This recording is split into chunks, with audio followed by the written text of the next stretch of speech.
everybody. My name is Jim Farmer. I am the Vice President of SEFCA, the Southeastern Film Critics Association. I am so excited tonight to be speaking to Danielle Deadwyler. Danielle's film, 40 Acres, is now in theaters. I'm going to do a brief description, then we're going to jump into some questions. In a post-apocalyptic world with food scarcity, a Black family of Canadian farmers descended from American Civil War migrants defend their homeland against cannibals trying to seize their resources. The film's extraordinary. I watched it this week. Danielle, thank you so much for talking to us tonight. Thank you so much for having me. I'm excited. Absolutely. My pleasure. Our pleasure. So, what attracted you to this material? Oh, goodness, everything about family dynamics to the way they fight viciously, ruthlessly for themselves, for their family, and specifically for the land. I was, digging into my own personal connection to my family's land, my grandparents, what it meant to grow up there as a child in the summers, and just thinking about all those kind of cultural ways that I'd learned then, and I felt those in RT's script, and I wanted to dig further into that in a kind of futuristic capacity, and how folks defend themselves. So yeah, and by chance the ability to do it happened because we filmed during the strikes, so we were on a waiver, and Hey, it's a privilege to work in any capacity, but just to work at that time to tell this kind of story of a Black and Indigenous family creating cultural ways that were historical and implementing them in this apocalyptic world, implementing food ways and agricultural practices that were critical to the life that they were building, and the just the balance of masculine and feminine love in the dynamic between Haley and Galen. Those things were really attractive to want to play with. exactly. How would you describe Haley? What you mean? Dogged, a general, um, tender at core, Yeah, fiercely matriarchal. It's so much to that. I think there's a presumption of hardness because we see the action component of things or the dramatic component of things, specifically exactly. with regard to the way that my career has panned out. But there's always other colored nuggets that are in there. The way she interfaces when she's talking about, how her and Sarge got together, and just the history of the making of the farm, and um there are other little sweet things, like when they're celebrating the birthday revolution of one of the daughters. All of that, like, those are different flavors to what it means to be her. It's not just the hardcore component. It is this other stuff that people don't always get to see with regard to the labor of this kind of Black matriarch. She's so complex. Deeply, as we all are. The question is, do you show it, right? And Haley shows what needs to be shown, Yeah. based on the need to implement survival tactics and awareness and knowledge in her children. Yeah. I ask you about Haley, because what else is the family going through? Because the family's going through a lot. Obviously, Emmanuel's growing up, needing human contact. They're trying to survive. But what all is tell me what all the family's dealing with right now. I mean, the family is dealing with typical stuff amongst an apocalyptic background. Yeah, It's a coming of age story in that Emmanuel wants to and is feeling biological needs and changes. As all of the children are, they're looking towards each other. It's four of them, and so they're like, oh, the little one wants to learn language from the others, and they're wanting to dig into other kinds of books and whatnot, thinking of the conversation that they're having about Parable of the Sower and the Proletariat's Pocketbook, wanting independence and freedom. She's rearing them, Haley is, mhm. in this kind of resistance-oriented knowledge and literary texts, and yet being very hardcore on keeping them within the boundaries of the farm, as well as how she wants them to rear themselves. So that's a generational confrontation that's happening. But I can totally understand why this is happening. Haley is like, there are the fiercest of violent, terroristic, ruthless cannibals beyond these walls. And that's why it's happening. But you can't tell somebody resist and then hold them on a chain in a certain kind of way. And yet, the theory has to be practiced, and Emmanuel surely puts it to the test. Exactly. We were talking about this a bit earlier, but this is so character driven, and it's such a Yeah. it's an ensemble piece. But can you just sort of talk about all these great characters all working together so perfectly? I mean, that's the joy of doing this kind of work. I mean, ensemble work is super, super fun. Everything, the interesting, films, even if they are action or thriller oriented or driven, it is what is happening between these people. Yeah. And what's the question again? I was just asking about. It was more of a comment about the fact that this was Mhm. so character driven. Yeah, the family. Yeah. I I learned so much from working with the young folks, with Katim and Haile and Lena and Jada. Um, the presumption is that they're gonna get something from myself and Michael Grayeyes, but we got so much from them. They have an energy, a rich, rich energy, a playfulness.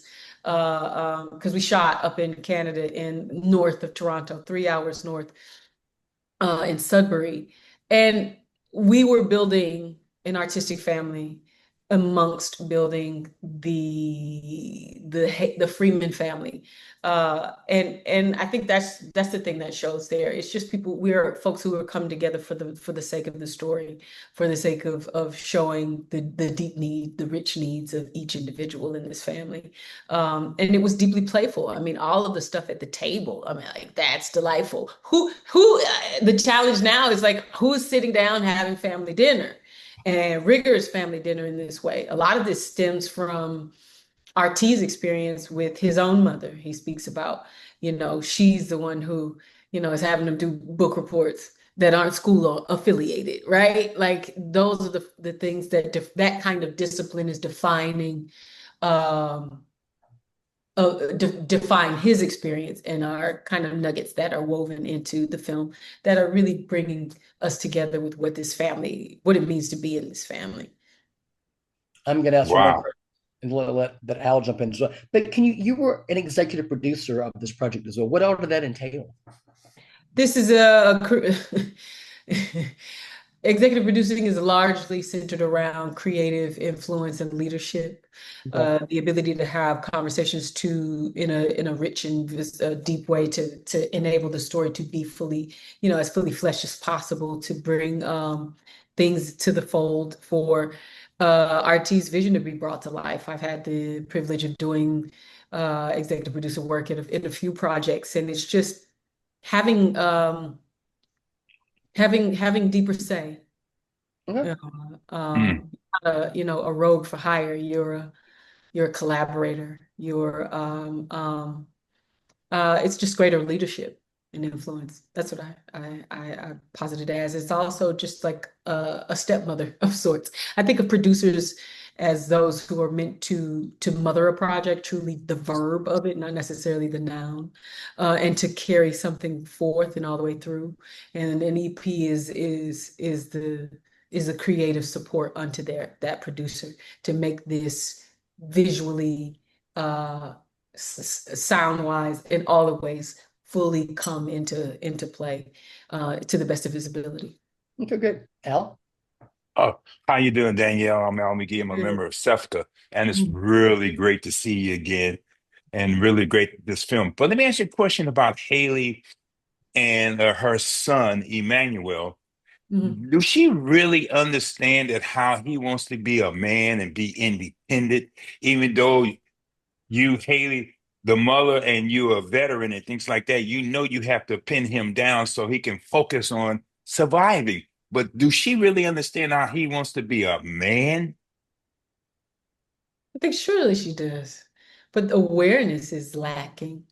It's also, yeah, I think it's a new thing in you create a system. They've created a system in their world, and it's not an easy thing to relinquish your child into their own adulthood, let alone in the midst of cannibals in the world.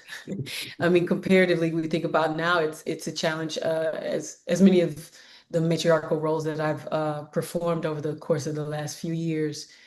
Mothers talk about or parents in general talk about the challenge of sending their Black children out into the world, just to go down the street, to go to the store, or anything for that matter, right? Or just to be outside playing. This is a whole nother imagining of what that means, the challenge of what that means.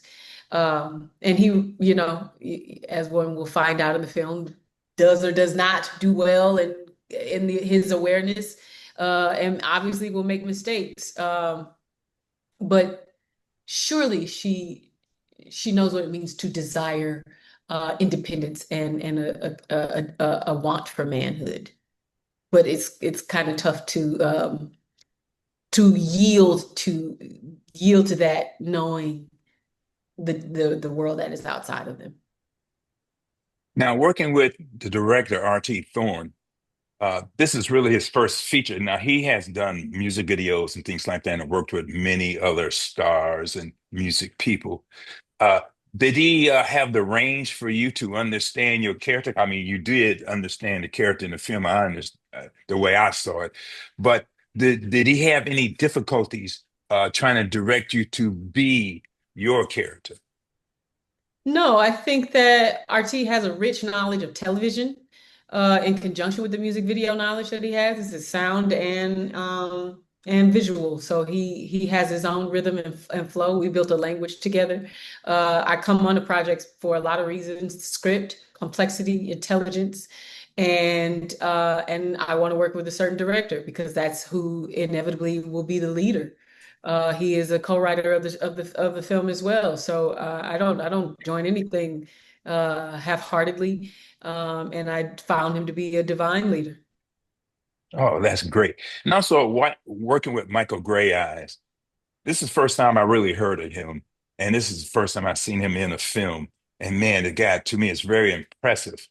Did you all talk about your characters collaborating in them and putting them together to make it fulfilling for this film?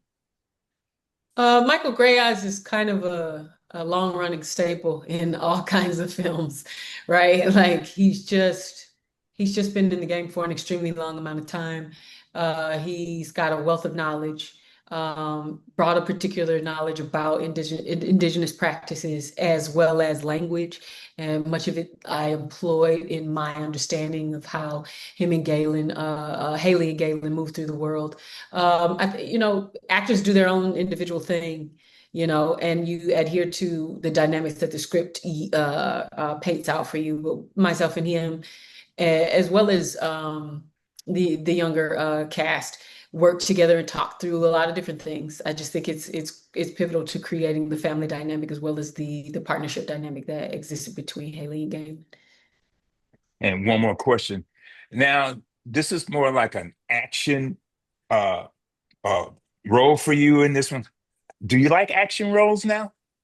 I think it's a multi-layered dynamic. I think anything I get to do has, a physicality, a linguistic play. All those things are significant to the way that I weave the character. But yeah, action is delightful. It's like it's choreography, it's movement. It's just my first language in that it has a dance quality to it, and dance is the medium in which I was first rooted into the arts in as a child. And so anytime I get to do that, well, I mean, it's any work encompasses a physicality to it that the role of an action film just employs much more rigorous and aggressive, movement to it. And so, yeah, I want to shoot people and fight. Sometimes that's just the name of the game.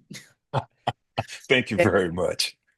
Danielle, I'm looking over your credits for the last year. It's like, gee, it's pretty amazing. 40 Acres, The Piano Lesson, Carry On. I saw the TV Glow, Parallel, The Woman in the Yard, The Bear.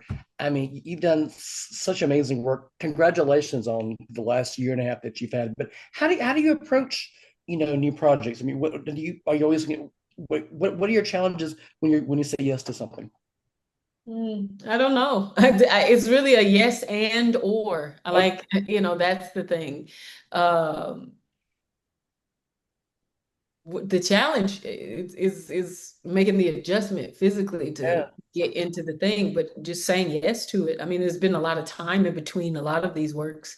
yeah. Uh, um, and so I have the ability to rest and recover. That's the most significant thing so that you can be capable of doing the next thing. Okay, But Wow, it's that's really been a great. delightful time. It's been good. It's been a challenge, but it's been fun. great. Hmm. Yeah, Danielle, one more quick question for me, Al McGee. Now, people, many times people when they see actors on in the movies and things, they don't really fully understand this is a business, and then they got people working around them, and you got people managers and people like that working around you, and also helping you to guide you to some of these roles. But you always have the last say about that. Can you talk a little bit about that?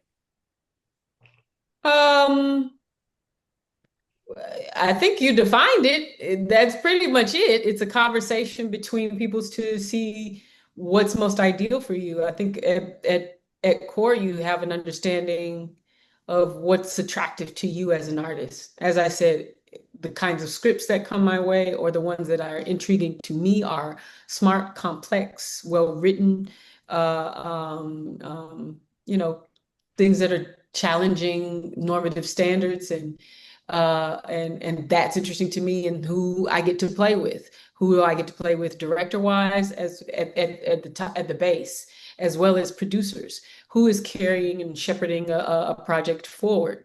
And your team tends to bring you work. I mean, work comes in all kinds of ways, the conversation of the artistic relationships that you may have, but also who the agents or the manager may bring into the fold. And you dialogue about what's most ideal for you. And does this fit into um, how think of yourself thematically, exploring stories and narratives.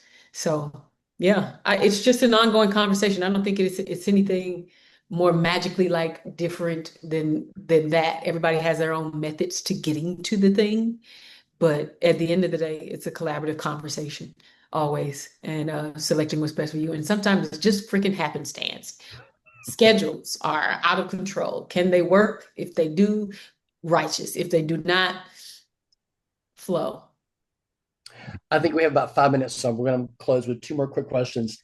I have to ask you about your theater roots because I remember I think the first show I ever saw you in was the CA Lines project at the Alliance, and that was Oh, that that was was, that was a while a ago. while ago. I mean, can you talk about your theater roots and how that's really shaped the rest of Ah, your career?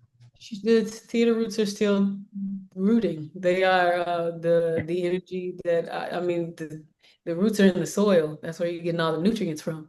Just to Mhm. bring it back into a discussion about 40 as well. Like how do you what you have sunk your hands and feet, your roots into define how you will grow above ground.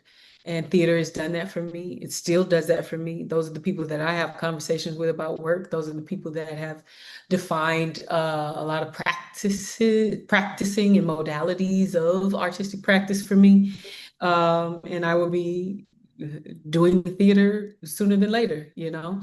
I do it in some form, whether it be a reading or constantly, going to witness theater, to be a part of live presentation. That is critical. You have to feel a certain energy and the connectivity to audience. Film is different than that. TV is different than that. But to be present with people, to be um, having an energetic dialogue is something that's critical because that's actually what's happening on a film or TV set. You're having an energetic dialogue with your crew. They may not be in front of the camera, but they are surely present and having a feeling and having an emotion and an experience with you. But theater just is that dynamic in a completely different way. So if anybody, I mean, people always ask, what do you think about, how do I do theater? Don't ask again, do theater.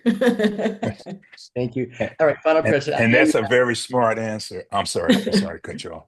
That's a very smart answer. And I have my master's degree in theater myself, and I understand that. But getting back to 40 Acres, what is the main message you want the audience to receive from this very powerful film? I don't want to prescribe what one should have, but at the basic level is, how do we have hard conversations and still belong to each and come back to each other because we belong to each other. I think that's what the film is about, fighting to stay together. I think that's a critical thing that's happening today in the present. How are people fighting to stay together because it is that freaking dire? And this is just one imaginative way of thinking about it. And